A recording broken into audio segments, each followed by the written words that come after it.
Atos capítulo 2, verso 1. Hoje a gente vai falar sobre o de repente. O de repente de Deus. Deus tem um de repente assim, ele age às vezes, de forma de repente. Eu não sei como está na sua versão, na minha está assim. Chegando o dia de Pentecoste, estavam todos reunidos num só lugar. De repente, veio do céu um som, como de um vento muito forte, e encheu toda a casa na qual estavam assentados. E viram o que parecia línguas de fogo, que se separaram e pousaram sobre cada um deles. Todos ficaram cheios do Espírito Santo e começaram a falar noutras línguas, conforme o Espírito os capacitava. Vamos orar? Depois que Jesus ressuscitou, e num espaço de 40 dias, Jesus apareceu para eles. E eles, então, ficaram aguardando, porque Jesus disse, olha, permaneçam em Jerusalém, até que do alto vocês sejam revestidos de poder.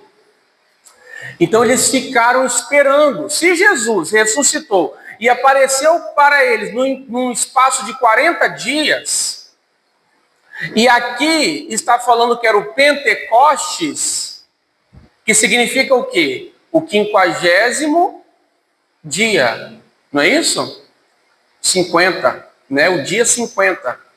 Então, se Jesus apareceu para eles no espaço de 40 dias, e na última vez que Jesus esteve com eles, falou, ó, vocês vão receber o poder do Espírito Santo. O Espírito Santo vai revestir vocês de poder.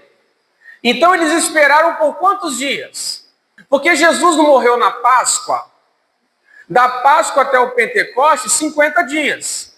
E no 50º eles foram revestidos. Quantos dias eles esperaram? 10. É muito tempo esperando, gente? Para você receber uma grande bênção? É muito tempo? Então vamos lá.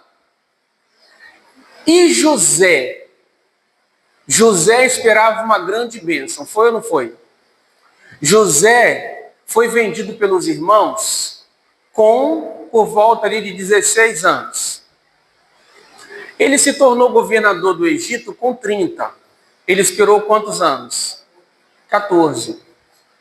É bastante tempo esperando? Na situação que ele estava? Como escravo e depois como prisioneiro, injustamente foi preso. É muito tempo esperando, irmãos? 14 dias, 14 anos ou 15 anos, é muito tempo, irmãos. Na situação que José estava, era muito tempo. Mas vamos lá. José estava preso. Ele estava ali com certeza. José não era um criminoso. José não estava acostumado com aquilo. Então José estava com muito desejo de ser liberto. Tanto que ele falou para o padeiro, o padeiro já estava morto. Ele falou para o copeiro do rei, olha, quando você estiver junto de Faraó, lembre-se de mim quando estiver lá. Porque ele havia interpretado o sonho do padeiro e o sonho do mordomo de Faraó. Foi ou não foi? E aí Faraó teve aquele sonho que tirou a paz dele. Teve um sonho, então mandam chamar José. Será que José imaginava que naquele dia ele seria liberto? Será que José imaginava que além de ser liberto, ele se tornaria governador do Egito? O que vocês acham? Uma pessoa que estava presa, foi vendido como escravo, estava longe do pai, longe dos irmãos, longe de todo mundo que ele amava.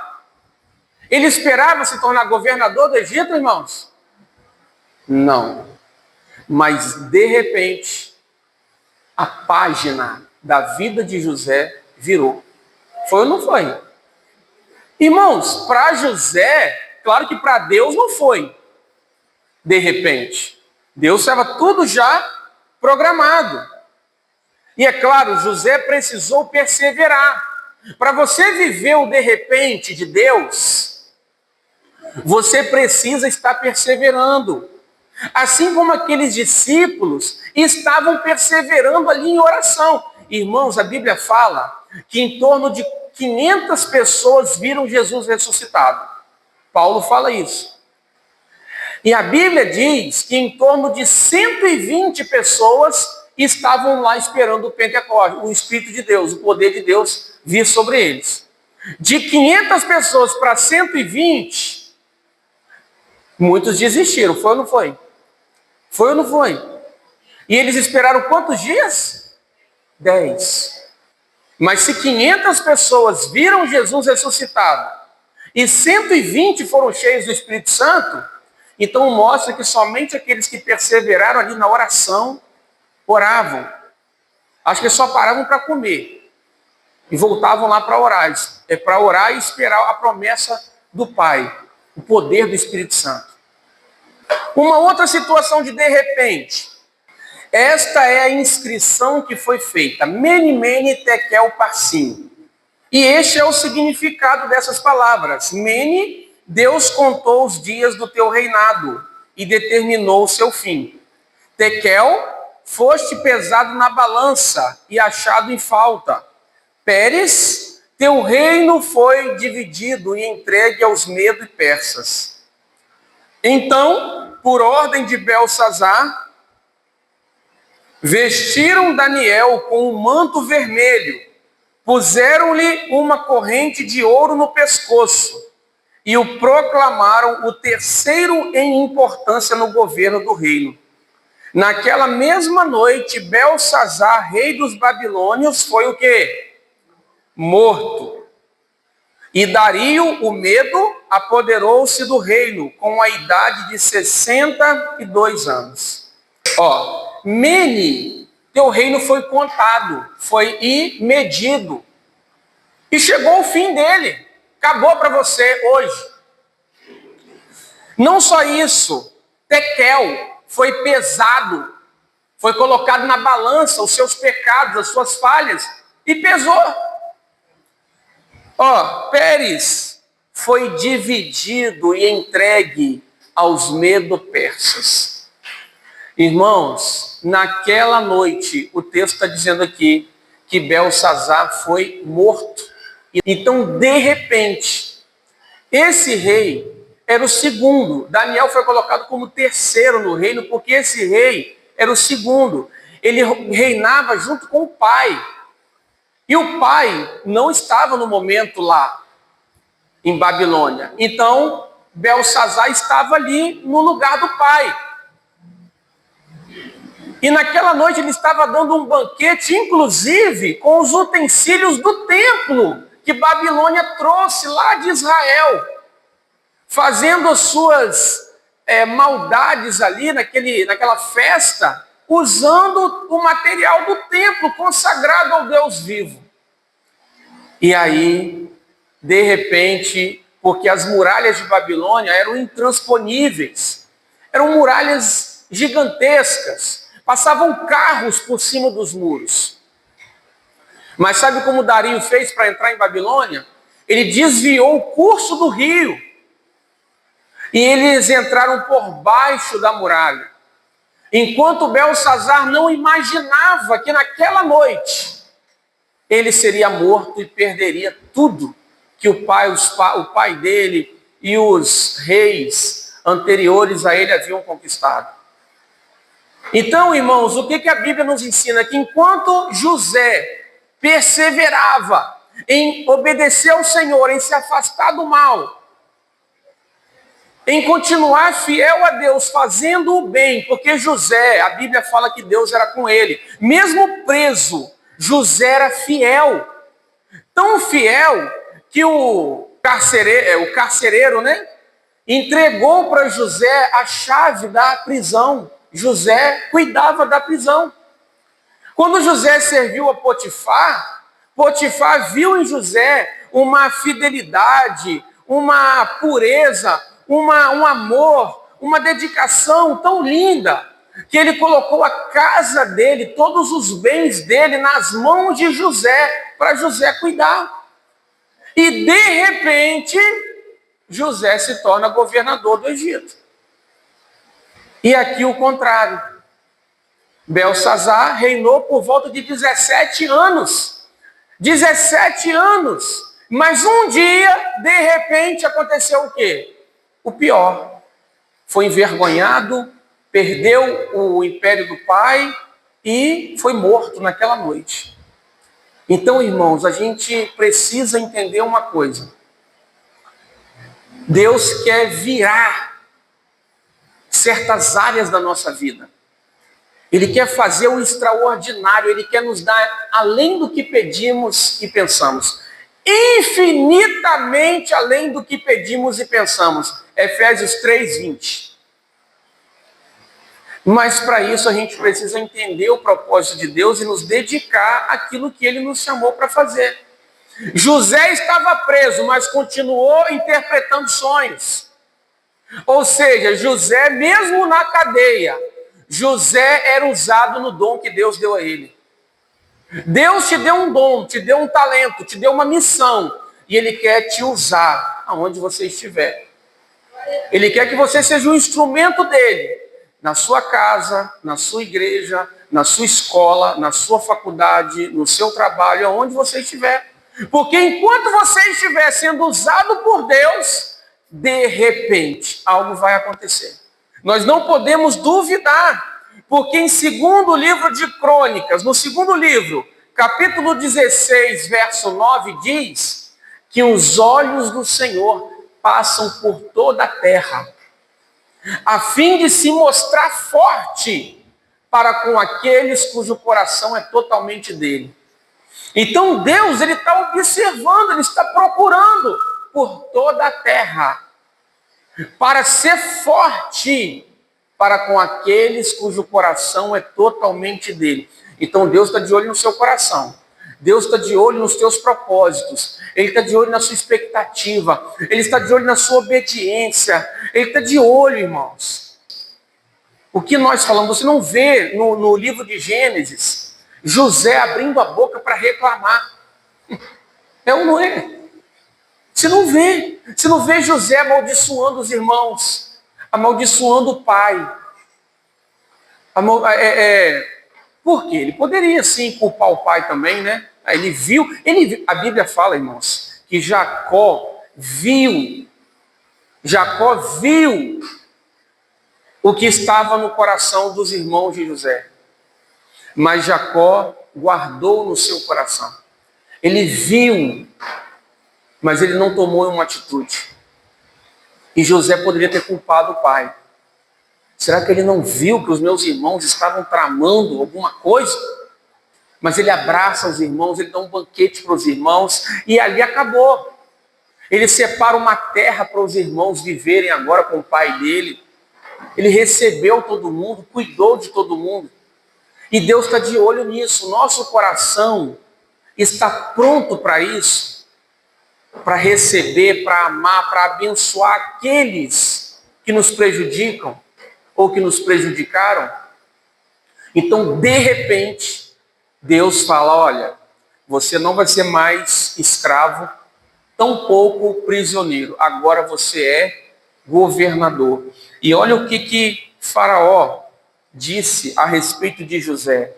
Disse, pois, o Faraó a José, uma vez que Deus lhe revelou. Faraó reconheceu que foi Deus.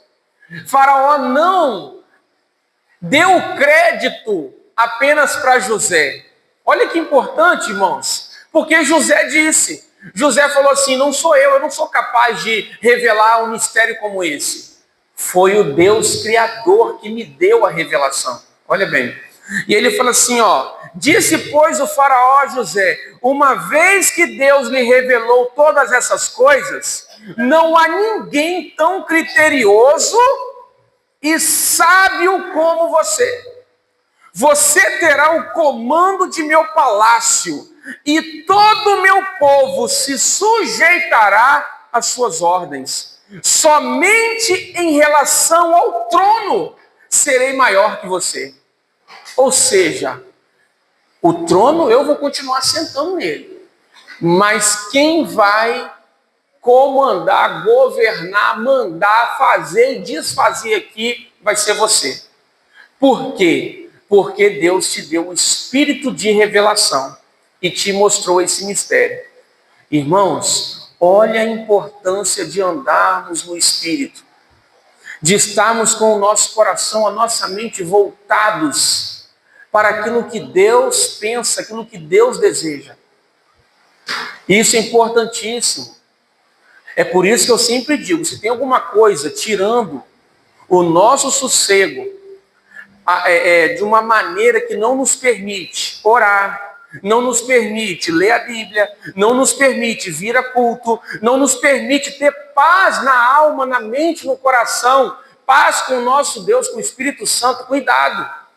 Porque você precisa ter essa paz, você precisa ter esse sossego, você pode estar trabalhando, fazendo, cuidando, não é isso que eu estou falando.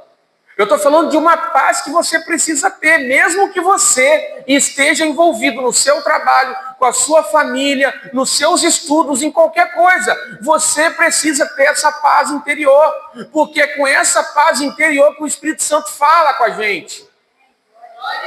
Se a gente não tiver uma mente para ouvir, porque a nossa mente faz muito barulho, se a gente deixar o mundo, as coisas dessa vida, o estresse, o cansaço, a ira, o nervosismo, o medo, a ansiedade, tirar essa paz, nós não vamos ouvir o que o Espírito Santo quer falar. E aí não vai ter sonho de revelação, vai ter sonho de pesadelo. Irmãos, porque o diabo também ataca no sonho, criando pesadelo. Ele gera medo, ele gera confusão, gera pavor, gera ansiedade. E as pessoas não entendem o que está acontecendo. Está acontecendo que está se alimentando pouco da palavra, está ouvindo pouco, não está fortalecendo a fé, fortalecendo o coração, está vendo só notícia ruim, notícia de morte, de sequestro, de roubo, de não sei o quê. E aí fica ansioso, fica preocupado, fica com medo. E deixa de ser usado por Deus. Enquanto você está cuidando das coisas do Senhor, José aqui estava cuidando das coisas do Senhor. Porque quando ele deu o testemunho lá, a revelação para o padeiro, quando ele deu a revelação para o copeiro, ele mexeu com a fé daqueles homens. Aqueles homens tiveram que reconhecer que existe um Deus soberano, que revela mistérios. E isso José mostrou para Faraó. Faraó só continuou sendo o mesmo homem se ele quis, porque a oportunidade de conhecer o Deus único ele teve. Então Deus quer te usar para revelar quem é Deus para as pessoas. E enquanto você trabalha para o Senhor, Deus cuida da sua vida, Deus cuida da sua família, Ele guarda a sua casa, Ele prospera, Ele abre portas que você não imagina. José não imaginava, irmãos, se tornar governador do Egito. Agora, a bênção é proporcional à obediência. A bênção é proporcional à renúncia. Aquele que renuncia mais, recebe mais. Aquele que se dedica mais, que trabalha mais para o Senhor, que ama o Senhor, recebe mais. Claro que sim. É uma troca que ele faz, não é que eu faço. Não sou eu que faço para trocar, mas é ele que promete mais para aqueles que honram mais, para aqueles que se submetem mais, para aqueles que renunciam mais, é claro. Por quê? Tem mais fé em jogo. Quanto mais fé em jogo, mais bênçãos do Senhor. José teve uma grande fé. E por isso ele pôde ser honrado à altura. Era um homem que abriu mão de tudo. E por isso era capaz agora de não se corromper com a bênção. Então, irmãos, não é perda de tempo você se dedicar àquilo que Deus colocou no seu coração. Não é. É investimento. Você quer saber qual é o maior investimento na vida de uma pessoa? É buscar o reino de Deus e a sua justiça em primeiro lugar. Porque aí sim, você tem a garantia que as demais coisas serão acrescentadas. Agora, se nós, irmãos, invertermos as coisas, a gente vai estar indo contra Deus, contra a palavra de Deus, contra os propósitos de Deus. E aí não dá para a gente orar crendo que vamos receber. Vamos colocar de pé, vamos agradecer o Senhor.